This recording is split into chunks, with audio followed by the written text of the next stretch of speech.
is AI mere hype? Is it one of those transformative technologies that is going to impact lives as well as businesses? Governments entrusted you with the responsibility. World's attention is right now on Sarvam, face of AI in India, the poster child of AI, the man of the moment.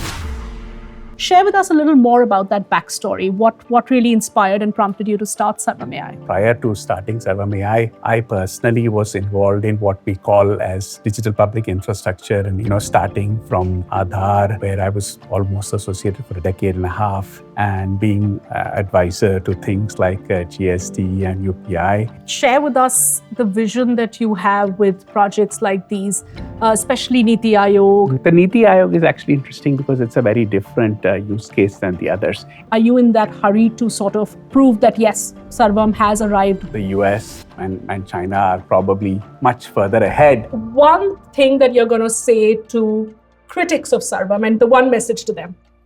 Picture abhi baki hai. All right.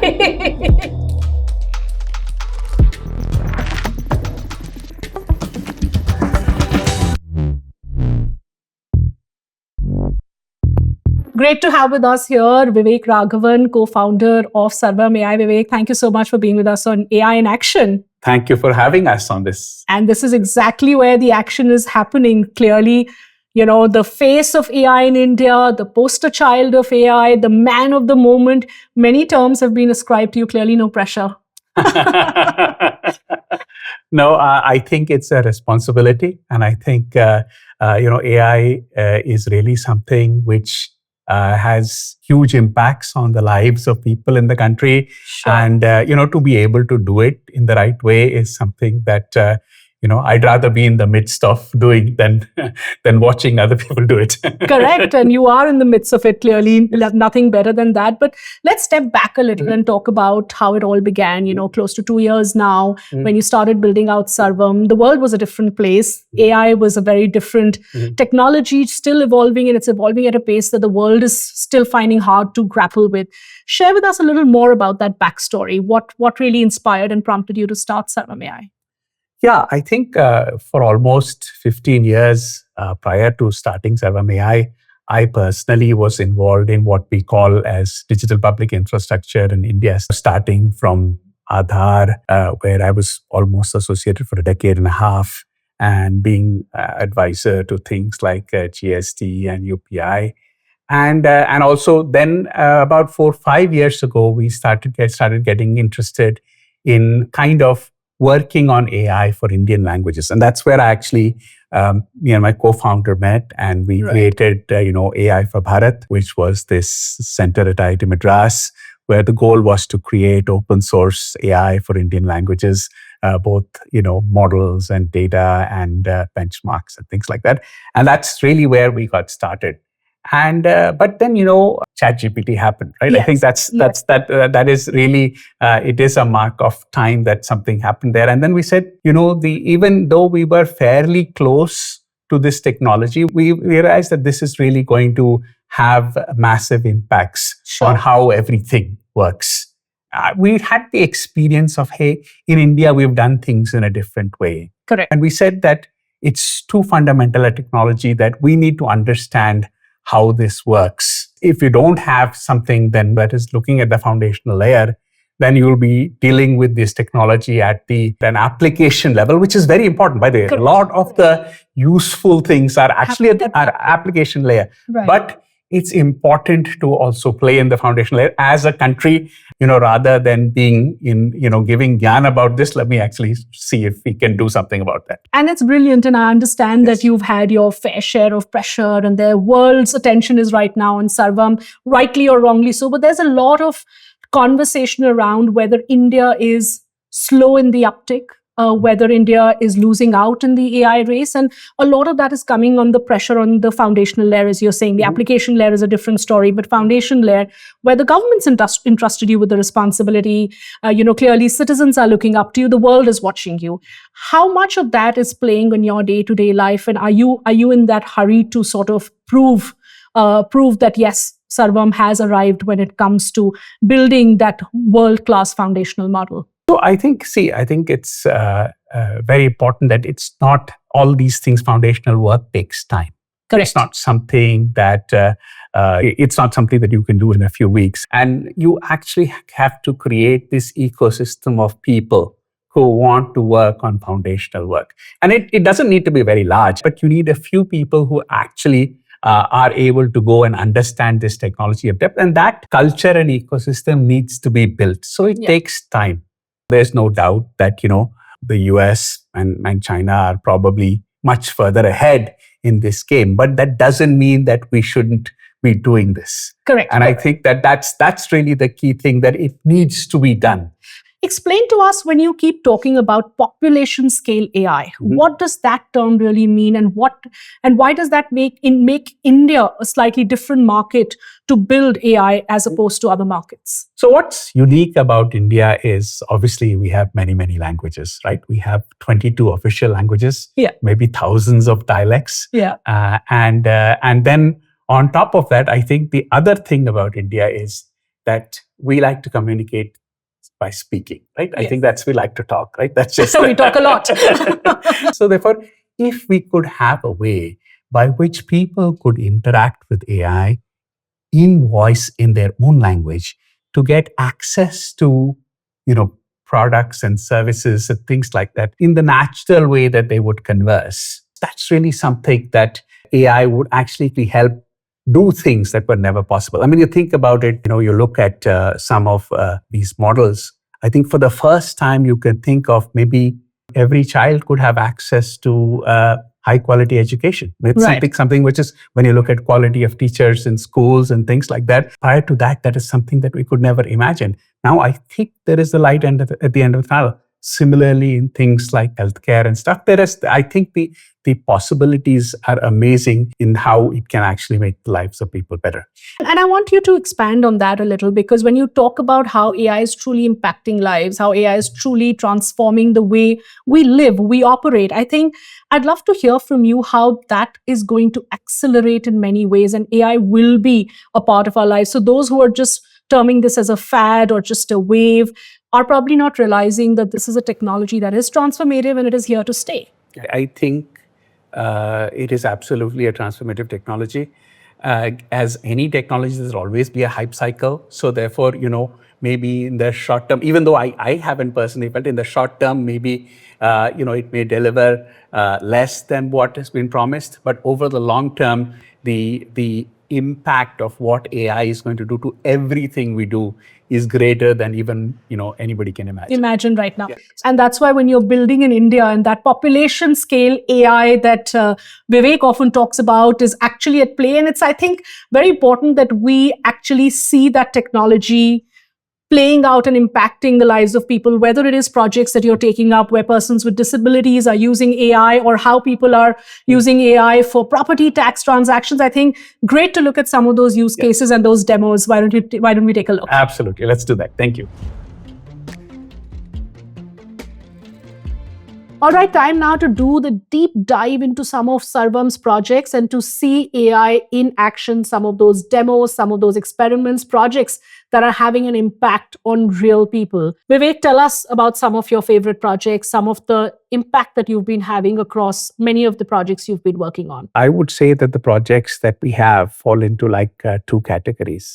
One category is actually how governments will interact with citizens, right? And that includes things as, outreach for specific things, maybe helping them to get access to services that they need, getting feedback on how programs are working and things like that. So and solving people's problems.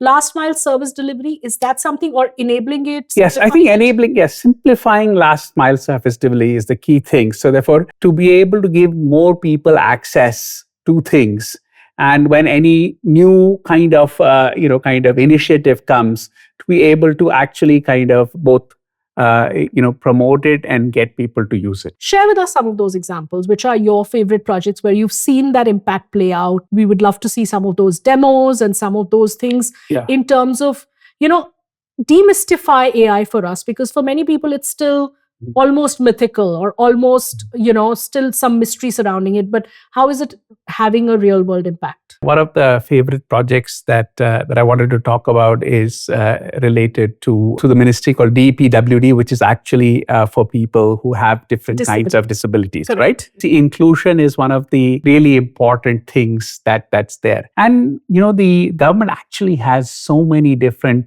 schemes and so many different initiatives for people with disabilities. I think, generative AI provides a new way by which they can reach out with their new initiatives, help people discover what are the initiatives. And then also, not just if they know that there is a scheme that they're eligible for, how do they actually kind of take advantage of those kinds of things? So it's a plug and play model that you've developed, and then that plug and play model can be used by different, so for instance, you're talking about persons with disabilities. The generative AI simplifies their ability to understand some of these schemes and then take advantage of it. So I think, one of the things that, as we said, that we are working on kind of voice first AI. So it could either be something they can access through a phone call, or they can access through WhatsApp, really actually kinds of surfaces that they're used to dealing with already. And I think that's where you have to go where the people are. And and you can actually outreach in a much more targeted, much better way to help people to solve their individual problems, right? नमस्ते, मैं national disability support centre से अनुष्का हूँ। आज मैं आपकी क्या help कर सकती हूँ? मैं दिल्ली से बात कर रहा था। मैं कुछ लोन ढूंढ रहा था अपना बिजनेस शुरू करने के लिए। मैं इसमें आपकी हेल्प कर सकती हूँ। क्या आप कुछ गवर्नमेंट स्कीम्स सर्च करना चाहेंगे जो आपको बेनिफिट कर सकती हैं? यस। आपके लिए बेस्ट स्कीम्स रेकमेंड करने के लिए कुछ डिटेल्स चाहिए। क्या आप अपनी एज बता सकते हैं? 25 साल का हूँ। आपको किस तरह की डिसेबिलिटी है? ब्लाइंड हूँ। क्या आप अपनी इनकम बता सकते हैं? अभी तो कुछ इनकम नहीं है मेरी। आपका डिसेबिलिटी परसेंटेज क्या है? 60%। मैंने सारी डिटेल्स नोट कर ली हैं और आपके लिए बेनिफिशियल स्कीम्स सर्च करूंगी। क्या आप कुछ सेकंड्स लाइन पर होल्ड कर सकते हैं? श्योर। आपके क्राइटेरिया के हिसाब से मुझे 4 स्कीम्स मिली हैं। मैं पहले 3 स्कीम्स की डिटेल्स दे रही हूँ। पहली स्कीम, दिव्यांगजन स्वावलंबन योजना। ये स्कीम 60% डिसेबिलिटी वाले ब्लाइंड पर्सन्स को दिल्ली में इनकम जनरेटिंग एक्टिविटीज स्टार्ट करने के लिए concessional interest rate loans provide करती है। दूसरी स्कीम, PWDs के लिए कंसेशनल क्रेडिट। ये स्कीम डिसेबल्ड इंडिविजुअल्स को 4% से 9% तक कंसेशनल इंटरेस्ट रेट्स पर 50 लाख रुपीस तक का लोन प्रोवाइड करती है। तीसरा स्कीम, स्किल और एंटरप्रेन्योरियल डेवलपमेंट के लिए फाइनेंशियल असिस्टेंस की स्कीम। ये स्कीम ब्लाइंड इंडिविजुअल्स जैसे दिव्यांगजन के लिए टेक्निकल और एंटरप्रेन्योरियल स्किल्स के थ्रू सेल्फ डिपेंडेंस की ट्रेनिंग प्रोवाइड करती है। क्या आप इन स्कीम्स के बारे में और जानना चाहेंगे, जैसे इसके बेनिफिट्स, कंडीशंस, डॉक्यूमेंट्स और अप्लाई कैसे करना है? अगर आप चाहें तो मैं आपको बाकी 1 स्कीम की डिटेल्स भी दे सकती हूँ। This is helpful. Thank you for providing the details. कृपया रेलेवेंट मिनिस्ट्री की ऑफिशियल वेबसाइट चेक करके मेरे द्वारा शेयर किए गए डिटेल्स वेरीफाई कर लीजिए। आपकी हेल्प करके मुझे खुशी हुई। आपका दिन शुभ हो।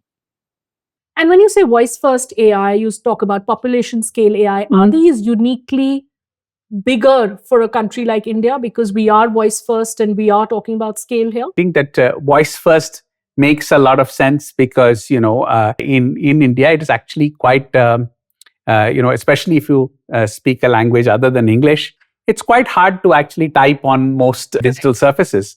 And the choice really is that those who don't speak English are actually there is that digital divide. They can't really access these things. And to making that accessible to all the people in the country in voice in their own languages. So it's interesting, right? This is an event and you are actually able to both, talk about it as well as get feedback. And that is really, in the end, that feedback, that voice of the people, which was never there before, right, becomes possible through a system like this. Amazing. Vivek, share with us the vision that you have with projects like these, especially Niti Aayog, other institutions saying, you know what, you're the one go-to AI company where we want to experiment, we want to try out some of these innovative use cases of AI. No, actually, the Niti Aayog is actually interesting because it's a very different use case than the others. It's not about government to citizen connect, but it is actually to have to do deep policy research, right? So, for example, there is this national data analytics portal, which contains like 5,000 data sets from 56 ministries and really all kinds of cross-cutting data that's there. And now to use all the data and make sense and create these, insights and do that deep research on that data through a, combination of fairly sophisticated AI is something that we've been working with them on. And I think that people see whether, policymakers see the kinds of insights they're able to get on the data they already had. The demos have been really exciting and we can't wait to see more of such use cases evolving. Right, Vivek, time now for a quick rapid fire with you. Let's go ahead. Okay. Let's go grab some coffee. Okay. Thank you. Thank you, Shweta. All right, time now for an AI rapid fire, and who better than Vivek for it? Vivek, are you ready? Ready. All right. One word to describe AI. Amazing. Okay, amazing it is. The number of AI apps you have on your phone, do you remember it? Maybe 3 to 4. Okay, favorite one? I suppose that's not on my phone, but Cursor. Cursor, okay. Okay, and it's not on your phone, but your favorite AI founder or inspirational figure?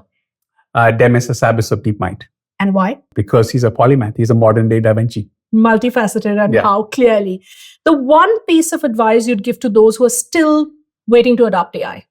Start today. One message to Sarvam's employees? We're in an amazing time right now. And you'll look back and see that this was a great time to be building.